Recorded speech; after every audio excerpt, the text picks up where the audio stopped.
Join the Our Game Supporters Club at Patreon for €5 per month to get audio podcasts of the Hurling and Football Show and much more exclusive material. Well, I've been saying it for weeks now that this Cork team is coming, and at times tonight at Semple Stadium, they looked absolutely thrilling. They eventually won the game against Dublin, 226 to 24 points. Patrick Horgan scored 12 points. The forwards in the first half, they'd all scored from play. Shane Kingston was the final one to do so after Jack O'Connor had done yet another one of his burning runs. Tried to centre the ball. It was spoiled. I think it was probably, I'm not 100% sure, but it was for Patrick Horgan. It ended up breaking for Kingston and he whipped it to the net. And that was kind of, in some ways, it felt like that was the death knell for Dublin at that stage. They weren't going to come back from 8 behind because they didn't look like scoring that much during that first half. I think the puck-out options, which were trying to go straight down on top of Chris Crummy, and he was often picked up by Mark Coleman, who spoiled him very well. He didn't catch one cleanly during the first half. And Danny Sutcliffe, who was over at the far wing, a lot of the time trying to catch with his right hand and protect or hold off Jerry Millerick with his left hand.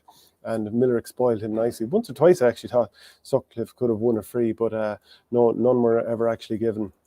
Millerick did his job brilliantly well. That's what you're there for. Spoil the man. And you could see throughout that Millerick had one job. He was told by Kieran Kingston, stick to your man like SH1T on a blanket and do not let him away at all. And he did that job very, very well.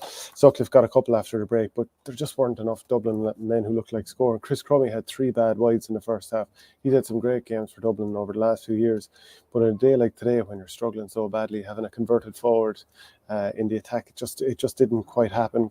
Donald Burke got a few from play, to be fair. He was quite good from play. He scored 5, very good forward. Didn't happen for Keane Boland. Ronan Hayes got some brilliant ball into him in the first half, and he had a good shot saved. He got around Rob Downey, who had a very good game, I have to say.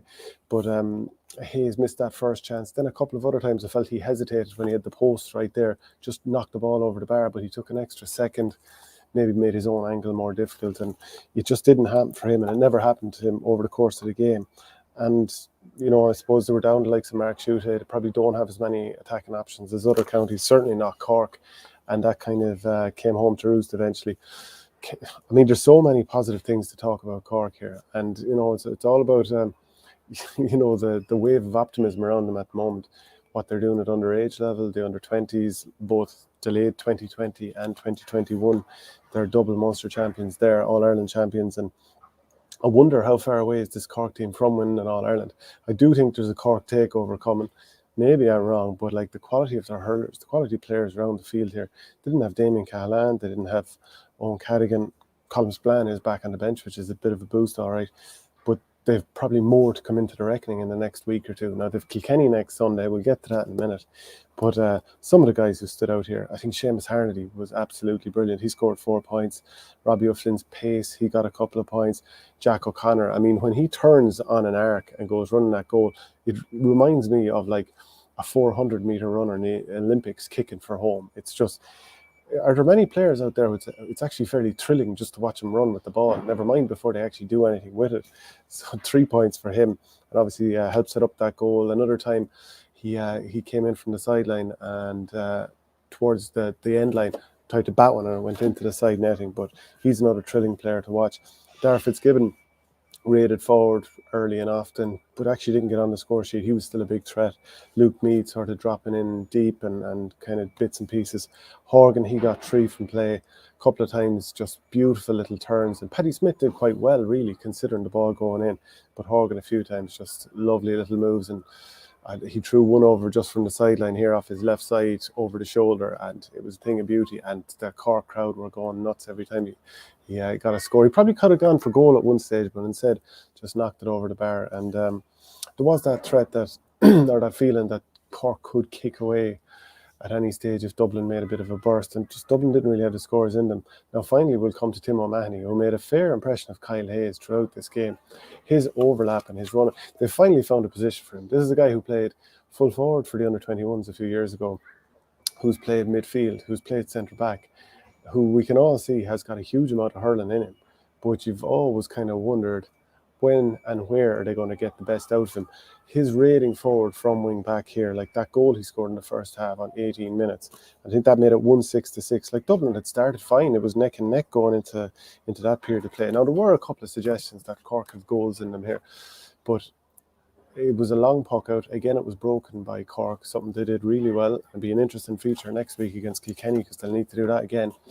Robbie O'Flynn won the ball, burst through a couple of tackles, fed it on to Tim O'Mahony. I'm sure you've all seen the clip by now. He soloed through and just... There was good runs by the forwards. I'm not sure who, but either side, they arced either way. The defenders kind of half went with their men, and O'Mahony kept going. And this is the beauty about having attacker or defenders who can attack. He just stayed going and just slammed it home, lifted it up off the stick and knocked it into the back of the net, no bother to him at all. And it's just knowing that Cork have that sort of threat now. I mean, they have their markers, like they have Sean O'Donoghue, did a great job on Galan. He's doing a great job most of the days. Downey, good spoiler at full back. Ger Millerick, a good tagger also. And, you know, he's done that a couple of days now. I've been quite impressed with him, I have to say. Even the first day out, a lot of the time he picked up Cian Lynch when Mark Coleman was sitting back. Now, Coleman probably wasn't brilliant today. He's pretty decent, but not brilliant. There's more in him, and he's a Croke Park sort of player, so can't wait to see him there. But O'Mahony can now attack from deep. Darragh Fitzgibbon can. Luke Meade can. And it's about the consistency. I even ran into Donal O'Grady, the Cork selector, just beforehand, and I was saying I really like some of what you're doing, and some of the hurling you played against even Limerick. It's just sort of total hurling, but you know, he understands that it's all about getting that consistency. And you know, we've said on the show many times that I think Cork are absolutely capable of beating anybody, but it's putting that consistency together, which makes next week's game against Kilkenny absolutely tantalising. Now, I assumed when I did the match report earlier on Waterford's win over Tipperary that Waterford would be against Kilkenny, but obviously Waterford are going to be against Limerick now. 4th week in a row out for them, so that's going to be tough going. But Cork are brilliant. Brought on Shane Barrett and Alan Connolly, two lads that weren't playing in the under-20 team that still went on and beat Limerick in that Munster final.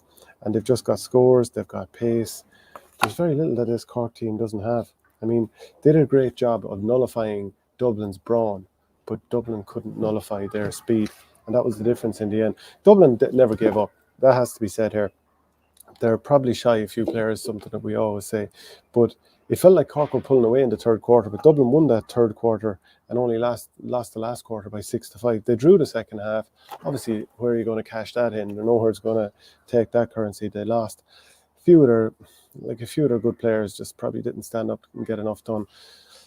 A few of the forwards didn't get on the score sheet, so they definitely need to find a player or two. Just a couple of the comments in here, and I'll just go through them quickly. Willie Walsh, some of the wides Dublin drove today and against Kilkenny were chronic. I know scoring forwards don't grow on trees, but why can't Dublin produce a couple of lads that can score? And maybe some of them are playing football, might be partly the answer to that. And a couple of more comments from Willie there. But anyway, that's the review of Cork's 226-24 point win over Dublin here at Semple Stadium. They always felt like they had Dublin at arm's length, and you know, for Dublin, great promise at the start of the season in beating Galway. Obviously, things went awry with the COVID situation and losing players, and like obviously their preparations even for this game were interrupted because 4 of those players probably couldn't train until midway through the week there, and maybe that's why a couple of them looked a little bit nervy on the ball or were spilling the ball, maybe just lacking a little bit of sharpness. No Owen O'Donnell, no Mark Schutte. So all things considered, they didn't give up, kept going in the game, and you know what, they actually lost by more points than they lost to Cork last year, but I felt that last year's one was a bit more comprehensive. So Cork go through All-Ireland semi-final against Kilkenny, traditional feeling to it now. They are 2 of the traditional 3 now that Tipperary are gone, but as a Kildare hurler once said to me, when do you get to create your own tradition? I mean, maybe that's nonsense talk. So anyway, we'll see. Will it be one of the traditional counties as they're called? Will it be Waterford? Will it be Limerick? Jack Nulty asks, who do you fancy to win a boat? I think you're going to have to give the 2 teams that are already sitting safely in the semi-finals, had chances to rest up for a few weeks. You have to give them the edge. But we'll think about it more during the week. We'll have the hurling show on Monday morning at 9 o'clock. Michael Verney will be back. And then obviously we'll have another hurling show again later in the week on Thursday. So that's my thoughts from Semple Stadium here. Let me know yours in the comments. And again, join us on Monday morning for the hurling show at 9 o'clock. Join the Our Game Supporters Club at Patreon for €5 per month to get audio podcasts of the Hurling and Football Show and much more exclusive material.